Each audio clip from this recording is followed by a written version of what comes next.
Hey there, welcome back to Great Quarter, guys. This is episode 67 of the show where the lines between freight and finance are none. I'm your host, Andrew Cox, senior retail analyst here at FreightWaves, and today is a bit of a bittersweet day, I gotta say. This is Seth's last Hoorah. This is his last show as the co-host of Great Quarter, guys. He is on to greener pastures and back to capital and finance world, which is where he needs to be. It's where his brain is best used. We'll talk more about his next role towards the end of the show, but did need to give a little shout out to Seth. He's been an incredible co-host and a good friend to me. He's taught me a lot over the past 2 years, and we joined FreightWaves together at the same time. So we were kind of launched the research team together, he, I, and Kevin Hill, that is, and it's been an amazing 2 years. So Seth, let's kick it off and do an incredible job with this last show and get you on and out, unfortunately. Okay, so let's start with the chart of the week. This one comes from Bank of America, the incredible Bank of America securities team that puts out this consumer spending report each week. This is what you're looking at is spending for entertainment services in California versus the rest of the US. This is on a 2-year change, so comparing to 2019, comparing to 2020 is kind of useless at this point. But what you're seeing here is that dark blue line is the California entertainment and services, entertainment service spending. It absolutely exploded in the last 2 weeks. Pretty simple explanation. It is Disneyland in California opening back up, but I just thought that that one theme park having that type of impact to an economy that is the 4th largest economy in the world is pretty spectacular, so I wanted to show that to you. Seth, you got any words on that? No, I mean, it's pretty stunning. I agree with you, and I was thinking it was the 7th largest economy in the world, but either way, splitting hairs, but either way, super important and a great leading indicator, and this is what you and I have talked about many times. We were calling our shot for that once-in-a-lifetime travel boom, and I think this is Exhibit A of the early stages of that. Yeah, most definitely. We're going to talk a little bit more about that travel boom here in a second, but I did have just 2 notes. What do you think about Elon Musk hosting Saturday Night Live? I haven't watched Saturday Night Live in many years. I mean, I loved it, and a lot of the alumni, and I might actually tune in for that. I was thinking the same thing. I haven't watched a live Saturday Night Live in ages. I will definitely be watching that. It's May 8th for anybody wondering about that. Some of the cast is revolting, though. They're not very happy. There's been 3 or 4 people that have come out publicly on Twitter and social media and said that they don't want Elon Musk as the host. Why? For a couple of reasons. One, for his thoughts on COVID and vaccines, saying that he wouldn't take a COVID vaccine. They didn't like that very much. And then also kind of just the whole, I think this eat the rich type thing, him being one of the richest people in the world, they don't want to have him associated with the show. And then he also came out and said, I wonder how we'll see how live Saturday Night Live really is. That kind of pissed some people off. So it's going to be interesting to watch to see if the cast gels well with him, but I'll be watching May 8th. A second note here, I just saw this, DraftKings is acquiring the rights to Dan Le Batard's podcast. Dan Le Batard is, of course, the kind of the inspiration for our You Care or Nah sections. I just want to say that they're paying $50 million for Dan Le Batard's show, which I think is crazy. But yeah, wow. Well, hey, you might have a future in store. You're a Le Batard guy. I was always a Colin Cowherd guy. I like Cowherd too. Le Batard's a little bit. He's wild for me. So I like the wildness. All right, we're gonna do a quick news segment. This is called Buy or Sell. I'm going to give you a statement or a rumor that I have heard, and you tell me whether you're buying or selling that idea. So back to Elon Musk real quick. He said on the earnings call on Monday, he said that Tesla has sold 10% of its Bitcoin holdings. Of course, it bought $1.5 billion worth of Bitcoin towards the end of last year or early this year.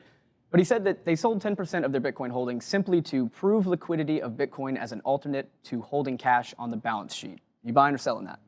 Buy it. I love the little strange things that Elon does, and this one, it makes sense to me. He snuck out of 10% of a giant position just to prove everybody that you could sell it without impacting the market, I guess, and have perfect liquidity and exchange cash for it. So this is the first I saw of it, so I don't have any you're deep thoughts. You're off Twitter now. He tweeted this. Dave Portnoy, the guy from Penn Gaming and Barstool, he attacked Elon online and was like, here you are, you called yourself a Bitcoin guy, and now you're dropping out after 2 months. And Elon said, no, I've not sold any of my personal Bitcoin holdings. We simply sold 10% of Teslas to prove liquidity.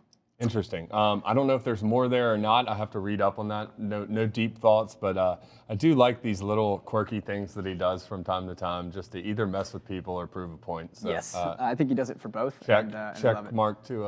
Checkmate to him on that one. All right, what about this one? Amazon stock split rumor. This one's been sending the stock higher this week. What do you think? That's always hilarious because pre-Robinhood, all professional investors would have told you, 100% of them, 100 out of 100 would have told you stock splits do not matter, and in fact, they're they're kind of a meaningless and thing that companies do to kind of to try to draw it for entertainment purposes. But they shouldn't matter economically, right? Because you're just slicing up a pie, like a pizza, in a certain number of slices, but it's the same size pizza, right? And I think what this has proved in the age of Robinhood, even with fractional shares, for whatever reason, human psychology comes into play. What did we see this with? Was it Apple and another stock went on it's Tesla? Yep, Tesla's another. So I mean, it does tend to unlock some unmonetized latent value there, and so I'm not surprised that maybe we're dealing with a new world where stock splits do actually work. Maybe Berkshire needs to do one themselves. Yeah. So you buying or selling though? Oh yeah, I'll buy it. I'm a big fan of Andy Jassy actually, and I think that reminds me of. You're probably a little bit too young, but everyone was really bearish on Apple when Steve Jobs died, and everybody was like, "Oh, Tim Cook, this guy's, nobody can fill those shoes." It'd be like replacing Nick Saban as the head football coach at Alabama, and Apple has gone on to go up 5 or 10 times in value. I don't know the exact number, but I think we may see a repeat of history where Amazon still has plenty of gas in the tank and plenty of upside. Yeah, no doubt. We'll talk about Amazon logistics here in a moment when we talk about UPS. They had an incredible earnings, but we'll talk about kind of the battle going on between UPS and Amazon. And then last one, buy or sell. Expedia CEO came out, I think, yesterday afternoon and said hotels will come screaming back. You buy or sell? Buy, and I agree with that. Full force. You and I have said the same thing, and I think we're starting to see it in the data. I will tell you why, Andrew. In my time off, I was looking for somewhere to go.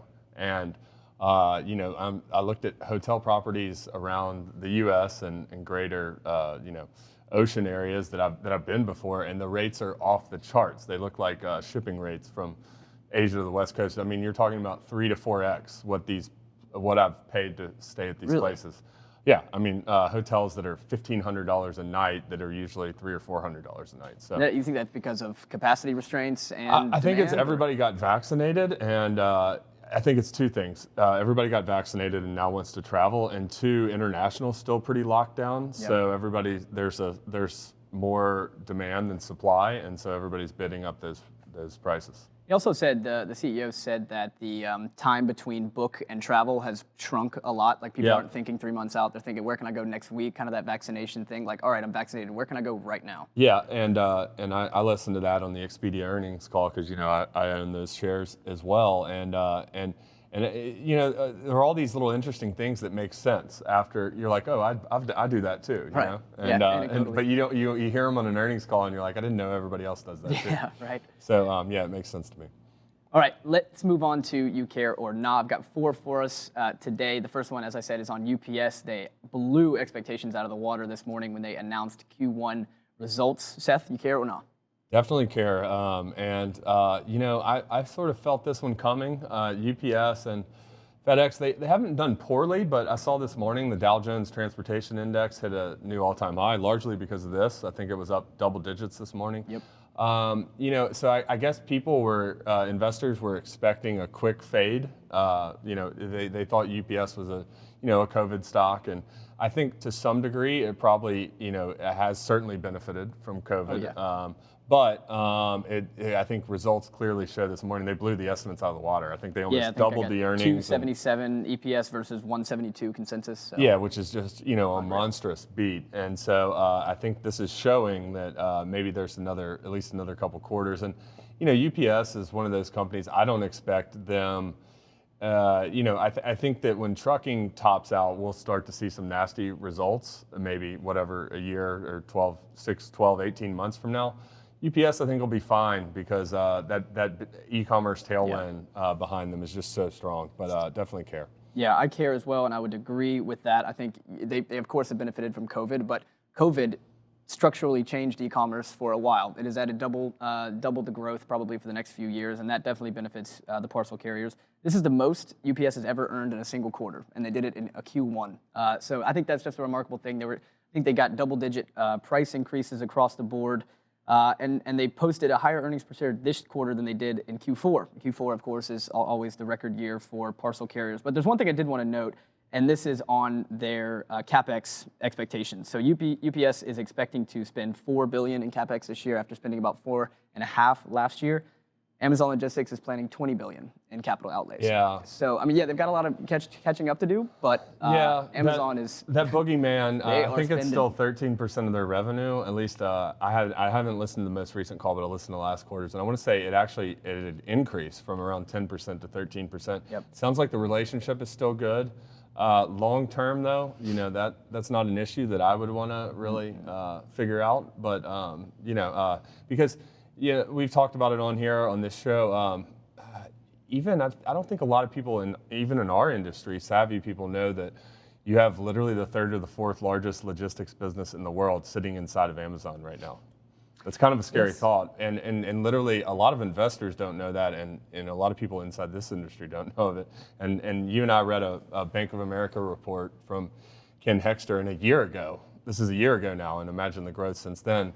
I think he estimated that it could be worth as much as $200 billion. And it's not straightforward because some of it is saving costs that they would otherwise be allocating to UPS or FedEx or Postal Service. But I would keep an eye on them. Their plane fleet, their trucks, their LTL, their brokerage, everything is getting large. Yeah, they're moving at 1,000 miles an hour in every direction. I wrote an article on FreightWaves.com. You can find it. Amazon Logistics growth spurt in context. So I talked about how they added over 300 facilities in the U.S. Amazon Logistics did last year alone. They added almost 1 million square footage of warehouse space in the U.S. alone. And this next year, they're expecting to double their trucking fleet. They're doing it through this new program. I don't even know if you've heard of it. Amazon Freight Partners. They're running an incubation program where they're training a few hundred young people to go out and start their own trucking companies to haul dedicated for Amazon. So they're trying to expand their trucking fleet, double that this year. Everything's growing so fast, and it is a boogeyman. Yeah, it's inevitable. I mean, just to put that in context, though, $200 billion, right? And Amazon grew their revenue, 50 to 60% over this past year. Yep. So one would imagine it's grown in value since then. And I mean, that puts it as a runaway the world's largest transportation company. That's bigger than BNSF, bigger than Union Pacific. I don't know how big DHL is. It's got to be close. It's maybe, I think it's still bigger than that, but we would have to look it up. But I think you could argue maybe it's worth $300 billion now, and that blows everyone else out of the water. So, we'll see what happens. And I think the bigger boogeyman there is if they open up that Amazon Logistics Services excess capacity to third parties, they've ran that playbook before. Something to keep an eye on for sure. No doubt. Let's move on to Lowe's. They have acquired carpet and flooring brand Stainmaster. It's a brand that they've been selling exclusively for more than a decade, and they are going to bring it in-house and make it a private label. Seth, you care or not? I don't care on this one. I know nothing about this one, to be honest. I'm sure they have a good reason for doing it. Some of the, carpet and flooring can be a good business, as we know from our neighbors down the road in Dalton, the carpet capital of the world. Yes. Yep. There's a lot of money to be had in that, and I'm sure they have reasons for doing it. Did you happen to see any? Yeah, they're trying this total home strategy, kind of the thing that they implemented a year and a half ago to focus more on the entire home, having more furniture, having more kitchen appliances, and they're, in doing so, also trying to get more commercial flooring. It's part of their total home. But other than that, they didn't really give me that much of a reasoning. I know that they're trying to expand private label offerings. They've only got 2 private labels right now, I think. And I mean, I would think that they make up a very minuscule amount of total sales. Much less than, I think Rick Helfenbein, he gave us what was his golden number? Something like 20%, 15 or 20% of private label. Yeah. So they're well below that. So I also don't care about this one. It's not a big deal for me. They've been selling this thing exclusively for 10 years. The only place you can buy it at Lowe's, and now it's just going to become a Lowe's brand. Yeah.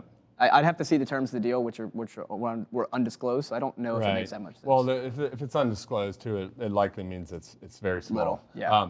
And intuition would suggest it is. But the one thing I would add on to that before we move on to the next thing, I did see something interesting from the Cowen retail analyst on Williams-Sonoma, particularly. He's bullish on that stock, and he did some really good survey work. And basically, everyone, even anywhere from 18 to over 55, said that spending more on their house is a permanent change. And he surveyed hundreds or thousands of people. I don't remember the exact number, but it was very clear that people intend I think that the people that are expecting some sort of quick mean reversion and fade down in this home and goods spending, that at least the survey work that I'm looking at is suggesting that's not the case. And the reason for that they've cited is like 50 or 60 people percent of people plan on working from home, either permanently or much some more. sort of hybrid model. Yeah, that would be my point. And so you work at home, it turns into your office. You want it nicer, and you want to spend more. Especially if you're doing Zoom calls all day, like everybody is. You want a nice background. You spend money on it. Yeah, people are going to be spending more of their home. They've been spending. Hell, just look at the data now. I thought that home improvement would begin to revert by now, but we're still seeing 70% over 2019 numbers. I mean, it's not the crazy numbers we were seeing a few months ago, but people are still buying stuff to renovate their homes. Yeah, just hearing you say that number, it's just crazy. Yeah, it is crazy. It's so crazy. 75% over 2019. People are spending on home improvement goods right now. It's nuts. Same thing in furniture. It's a very similar number. All right, let's move on to what has been got to be one of the best comebacks in retail or in apparel in the last few years. That's Crocs. They posted unbelievable numbers. I think it was this morning or yesterday morning, blew expectations out of the water, blew their guidance out of the water for 2021. I think they're expecting to grow revenues between 60 and 70% through the next 2 quarters. Unbelievable for a shoe that was largely made fun of a couple years ago. Seth, you care or not about this Crocs comeback? I don't care about this one. I'm an initial skeptic on this one. Okay. Having done no work other than reading the article that you sent me, I've been keeping my eye on it, but it just seems to me that, if you think about everybody sitting around the house in sweatpants and Crocs, there's got to be some give back on that. And although I did read in the article that Justin Bieber and was it Post Malone? Yeah, they've had a bunch of collabs. They just came out with one with Cars today. Actually, they did a Disney collab with Cars that came out this morning. They sold out very quickly. So listen, I'm not saying it's going back to where it was. I think that's unlikely, but I think this one definitely has some give back. They will not continue to grow at this rate. That would be my bet with no money on the line. However, I will give them props. What are they called? The jewels that you put on your shoes. One of the greatest business, most high margin. They sell those things for $10 and they cost 5 cents. Yeah. Yeah, I mean, that is their plan. They're going to come out with, I heard, more sandals, more product lines. They're trying to expand the product market. And they're also focusing on direct-to-consumer sales, something that pretty much every retailer is doing. Their direct-to-consumer sales were up 100% year over year. I didn't even know they had that many stores. They've got like 250 stores, I think, or more than that. But yeah, I can't say I do care. I've never owned a pair of Crocs. I actually put a pair on for the first time ever last weekend because I was laughing at them because I was like, why do I see these everywhere? And I put them on. I was like, damn, pretty comfy. Well, our very own JP Hampstead has some strong thoughts on Crocs, and Dooner's probably listening somewhere, and so shout out to Dooner. I'm sure Dooner has a pair of Crocs. They fit his cowboy personality. All right, let's move on to our last You Care or Nah for today and possibly forever. Lyft is selling its autonomous unit Level 5 to Toyota for $550 million. $200 million in cash right now, $350 million spread out over the next 5 years. Seth, you care or not? I care about this one. This one is meaningful, and I'm curious about it. I saw the CEO on CNBC for Lyft explaining the rationale behind the decision. A couple thoughts that I had. Why is everyone selling their autonomous divisions? To me, that says, without going into it too deeply, that it's a little bit more expensive and harder than they thought, and maybe farther out in time. Yep. Although I have sort of, on the truckload side, I think it's maybe a little bit closer than people expect. And also the other major takeaway that I had was he was also stressing something about they're going to be profitable in Q3 now, which is ahead of expectation. I think initially they said 2020, but then COVID hit and destroyed the business. So I mean, but relative to that, it is ahead of the most recent expectations on Wall Street. And I think so. What this might be telling you is that they might blow away the current Wall Street expectations on the bottom line when you remove a big cash burn. My guess is they did this to remove cash burn, and because they didn't see any near-term windfall in terms of this actually being a reality, and they're getting rid of cash burn at the same time. Yeah, in the FreightWaves article that I think Brian Strait wrote this morning, they said $100 million a year, I think, was the cash burn of this on R&D alone. So they'll be getting rid of that. And yeah, they're not going to get rid of, apparently they have two kind of sister autonomous divisions, one kind of proprietary tech and one that's focused on licensing third-party tech onto the Lyft network. They've kept to that one. and they're going to make that's called the open platform. That's going to become the autonomous division. So they're not giving up on autonomy, they're just giving up on building it themselves, because I agree with you. I think that they've understood that it's way too expensive and that it's probably further out than they had originally hoped. Right, and so, I mean, if you just think about the fundamental setup for this business, I like it, because on the top line, I think I think all the Uber and the rider metrics are the best that they've been in 2 years or thereabouts, and so the top line is accelerating again, and you're getting rid of those expenses. That could be a recipe for some good stock gains, I think, in Lyft moving forward. Yeah, on your notes, the co-founder John Zimmer, he said that if the deal closes and the COVID recovery continues, Lyft should see profitability in Q3. Yep. So that was the note.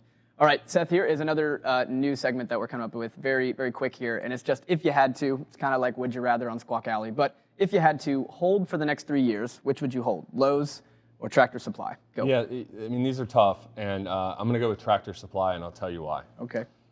Tractor Supply has some of the most loyal customers in the world, mm-hmm. and they're rural and kind of insulated from everything that's going on in the rest of the outside world. And those people, I've followed the company. They're going to spend on the animal feed and the equipment and everything they come in for, and it's just a really good business model. And I'll tell you why, Lowe's is really strong too. If you would have put it at Home Depot, I think I would have been 50-50. But with Lowe's, what I will say is Lowe's has done a really good job in sort of narrowing that gap with Home Depot over time. But I do feel like the comps that you discussed, the 70% over 2000, there's going to be some major fade there. Yep. And I think Wall Street knows it. And that's going to be dead. These stocks could be dead money for a while. They'll be great in the long term. But the other thing I don't like about Lowe's is it's intricately tied to the housing market, which is intricately tied to interest rates, which is intricately tied to inflation. And so I like a certain bet more than a riskier bet. And given the macro risk associated with Lowe's, in that if inflation starts to run hot, the Fed has to raise rates, I think you'd see a cooling of the housing market and then spill over to Lowe's. So Tractor Supply. So I agree with you. I also think Tractor Supply, a couple reasons. One of them were the loyalty. Their loyalty program has over 20 million users. That's unbelievable to me for Tractor Supply. I mean, Ulta Beauty has an incredible loyalty program. I think they've got like 25 million. You got Tractor Supply that's competing with Ulta Beauty on a membership basis on loyalty programs. It's a mobile app. They created a mobile app last year because they saw that like 70% of their online orders were coming through mobile. And they've created an app that's already got 1 million downloads in less than a year. I think that's incredible. And I think that, as you said, they're kind of, they're obviously not un-Amazonable, but they are Amazon resistant in many ways. They sell a lot of things that Amazon is not very good at selling at. And there's another big thing here is the store growth. Did you mention that one? I was going to mention store growth. It's got to have more store growth left than Lowe's. 2,000 stores already, though, for Tractor Supply. It's a lot of stores. More than I thought, to be honest. But CEO Hal Lawton, he said that millennials are their biggest source of growth, and I would actually agree with him because I've been going to Tractor Supply a lot more lately. I've been buying seedlings, I've been buying pots, I've been growing my own vegetables, and I think a lot of other people are too, and I think that that's a long-term trend that will stick post-COVID. I think millennials, this de-urbanization is also leading to millennials and young people starting their own gardens, doing more work outside. I think that all benefits Tractor Supply as well. Yep. Okay. And they're great sales of dog food. And it's just a smaller company. Given the lack of the macro risk, I think Lowe's will do really well in the long term, but it has serious macro and mean reversion risk on a reopening. Yep, I'd agree. Okay, last one. If you had to sell one today, because this is really hard. I wrote this question, and I don't think I have an answer for you. But if you had to sell one today, and you owned Walmart or Target, which would you sell today? Yeah, again, really hard question. I think I'm going to sell Target. Damn, we're on the same page today. Although, I mean, Brian Cornell is such a good CEO, and what you're really talking about is selling. So you're talking about the future when you're looking at stocks, and Target has had an amazing 12, 24 months, but I don't think the next 12 to 24 will be as bright as the last. I don't know how they could be. So that tells me it's Walmart, because Walmart is going through an investment period that otherwise is masking what I think would be a lot of, they're building up the moat against Amazon, which short-sighted investors don't like that sort of thing, but what are you supposed to do if you want to ensure long-term dominance? It's the only way to do it. So I'm going to go with Walmart. I'd sell Target and keep Walmart. Well, we should have talked about this beforehand so we could give differing opinions, but I agree with you. I would be selling Target as well. I think Target does know its customer a little bit better than Walmart, and they're better with private label. But if I had to give the logistical edge, I'd probably give it to Walmart, even though Target is amazing with BOPIS and pickup things. But there's just so many clear catalysts for Walmart. International being a huge one. I think their Mexican and Latin American exposure is something that Target doesn't have. They pulled out of Canada a couple months ago, so there's no international exposure for Target. And then you've also got Flipkart in India coming, going public soon. That's going to be a big payday for Walmart. Yep. And the other reason, I mean, we've talked about it. We look like idiots, but I still think that potential for Walmart to semi-re-rate as a tech company exists, and that'll be a big boost to the stock. Yes, I think it's coming one day. It's coming one day. We've been a little early on that call, but yes, we'll see. Very early, but it's coming. Okay, let's. We got 4 minutes left, so we'll just talk real quickly about an article that this was going to be our main conversation, but we kind of got carried away there. So it's just to talk about there's a potential for a shipping tsunami to be coming in the next month and over the next couple months. And it's unbelievable given that we've already had a shipping tsunami for the last couple months. But Niraj Poskis, who is the vice president of global ocean freight at Flexport, he said, what I'm seeing is unprecedented. We are seeing a tsunami of freight. The container ships that have been posted outside of LA Long Beach are down from about 30 a few weeks ago to roughly 20 now. But he says that does not mean the market is easing. He said for the month of May, basically everything on the Trans-Pacific line is sold out. This is an incredible story. He said, we had one client who needed something loaded in May, and that was extremely urgent, who was willing to pay $15,000 per container, and they still couldn't get it covered. He says the price doesn't always even matter anymore. Yeah, that's almost like a ridiculous bribe that you would see out there. This is another excellent article by Greg Miller. I find almost every article that for people that are listening that don't read Greg's articles, particularly because I feel like we're definitely experts on the surface transportation side of the world, and we know a lot on the maritime side, but Greg knows it all. Yes. And every one of his articles are worth reading, and I will continue to read them. What I would say is I'm very bullish on Flexport too. I like the company, and I won't go beyond that, but I don't think this is too surprising. Again, everyone forecasting that COVID give back and that things are peaking. I think maybe what we're going to discover is we're just having a longer plateau that's a little bit more gradual on the way down. It will come down. Yeah. And what's just so interesting, these surcharges that I don't think you can just. So what most of all the articles and the data says is, well, now to move a container from Asia to the west coast of the U.S., it's $4,800, and last year it was $1,600, right? Well, that's not true because there's a $2,000 to $3,000 surge.